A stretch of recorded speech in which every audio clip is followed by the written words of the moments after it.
Scary mysteries, twisted news, 6 unsolved Pennsylvania murders, and Sally Hines' head. Terrifying cases of true crimes and strange events. Every week, Twisted News dives into 2 mysterious and scary cases currently happening in our world. This week, we'll tackle the shocking admittance of a convicted killer to 6 unsolved murders in Pennsylvania, and the identification of a missing woman's severed head found in 2017. Get ready for Scary Mysteries, Twisted News. Number 1. Killer admits to 6 unsolved murders. Pennsylvania has its fair share of some of the most frightening, mysterious, and downright bizarre murder cases, and in the Keystone State resided one of the most infamous killers to ever roam its territory.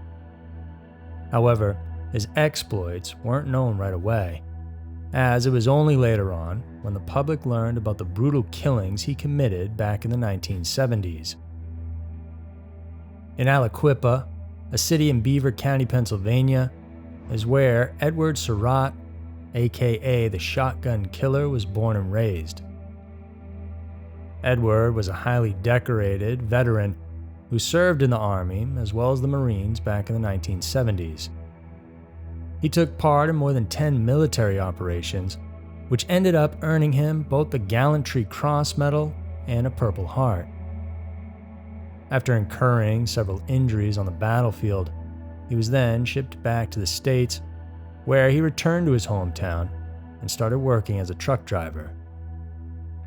This job had him traveling between Pennsylvania and Ohio, but his life was never the same after the war, as Surratt began to exhibit antisocial behavior and showed clear signs of PTSD. In 1973, the veteran was arrested in Virginia Beach, Virginia, for the attempted rape of a 13-year-old boy. He served almost 4 years in jail for this, and after his release in 1977, he once again returned home to Aliquippa. A year later, on June 1st, 1978, 66-year-old Luther Langford was found murdered, having been beaten to death with a baseball bat inside his own home in Columbia, South Carolina. Edward became a suspect in the killing when he was spotted driving Langford's car around the city. While in the process of being apprehended for that crime, the ex-Marine fiercely resisted 7 police officers and managed to escape. He hid at a nearby industrial plant along the Ohio River, and a search operation was made, but it failed to capture the man. Meanwhile, investigators examined the interior of the hijacked car and found a baseball bat, the one believed to have been used in the crime. Surratt's fingerprints were all over the weapon. They also curiously found items belonging to Joseph and Catherine Weinman. This couple had been beaten to death on September 30th, 1977, at their home in Marshall Township, Pennsylvania, further adding to the belief that Edward was a stone-cold killer. His connection to these cases prompted detectives to tie up his name to several other local murders, including that of Frank Ziegler on September 27, 1977. The possibility couldn't be more apparent. Ziegler happened to live a stone's throw away from the Weinmans.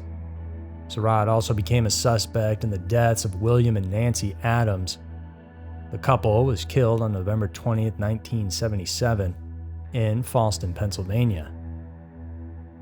His reign of terror continued well into December of that same year, when Richard Hyde, the principal of Fern Hollow Elementary School in Moon Township, was killed by a shotgun blast. His wife Donna, a beautician, tried to escape but was allegedly caught by the gunman, who then beat her to death. Fortunately, their 2 children, who were asleep at the time, were spared from the onslaught. Then on July 1st, 1978, Surratt was finally arrested in Volcano Beach, Florida, on charges of raping a 15-year-old girl. It happened when he broke into a house and attacked the homeowners and their daughter. After finishing what he set out to do, Edward proceeded to get so drunk that he actually fell asleep in the 15-year-old girl's bedroom. Her father managed to alert police, who arrived at the house in time to catch Surratt still there, and he was arrested without incident. He was found guilty and then sentenced to 2 life terms with an additional 200 years in jail. His involvement in at least 18 murders was also being looked into, considering that the offender had a similar MO with the Volcano Beach killer. As such, he was extradited to Lexington County in South Carolina, where he was tried for the Langford murder and attempted murder cases. The court once again found him guilty and gave the accused an additional 2 life sentences. And it was here, during his incarceration, that Surratt began to come clean of his deeds.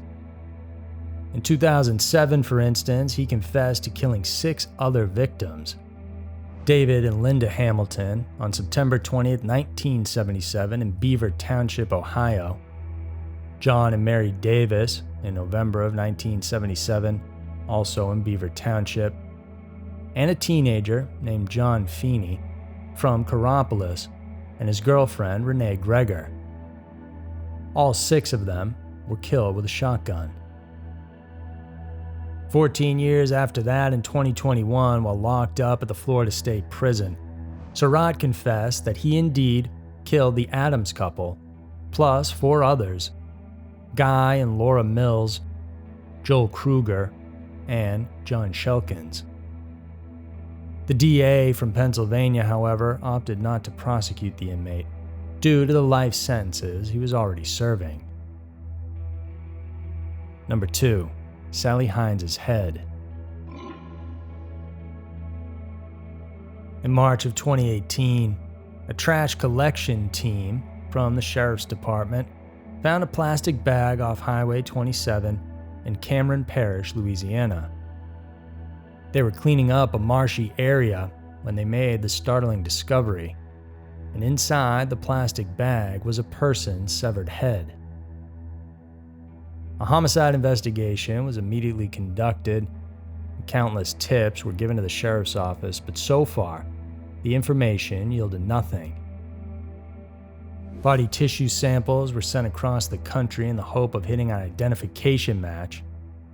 Nothing came of that, and despite the lack of any developments at the time, authorities continued to pore through the details of the case. In 2019, officials forwarded the severed head to the Louisiana State University's Forensic Anthropology and Computer Enhancement Services Laboratory, or FACES. The agency, through the sanction from authorities, analyzed the remains and combed through the data. This in turn helped them create a composite sketch of the victim's face. They immediately released the reconstructed image of the unknown person to the public. Nobody came forward who recognized the woman, but nonetheless, it helped exacerbate the identification efforts. Because 2 years later, on May 20th, 2021, a woman from Cameron rang up the precinct for a tip that would ultimately lead to the identification of the victim. Through dental records, deputies were able to put a name behind the head: Sally Ann Hines. As revealed in the reports, the 58-year-old was last seen on December 14, 2017, on the 5600 block of Timber Steep, San Antonio, Texas. Hines left her home at 3 in the morning. She was barefoot and without her purse, phone, car, or medication. The San Antonio PD said that the woman had a medical condition and was under a doctor's supervision. Her husband, Harold, was contacted right away. According to his story, he woke up from sleeping and noticed his wife was gone. She hadn't come back, let's put it that way, Mr. Hines said in one of his interviews. At this point of the investigation, detectives believed that Mrs. Hines was murdered more than a month before her head was discovered in Cameron Parish. Nothing can be said, though, about how she actually ended up there.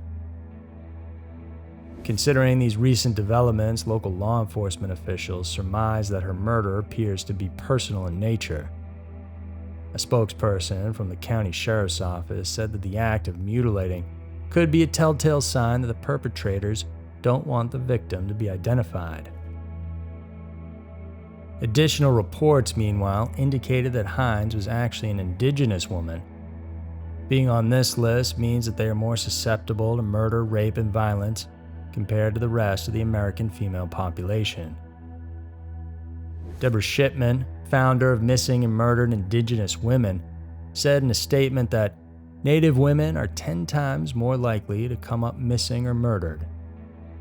The organization's head added that the reason behind this animosity can be traced back from deep-seated racist sentiments against Native Americans. Meanwhile, still, the police have yet to recover the rest of Hines' body. So there were two of the most mysterious and shocking stories around. The world can be a crazy place, and Twisted News is sure to show you why. If you guys enjoyed this video, then please subscribe to our channel and hit the notification bell.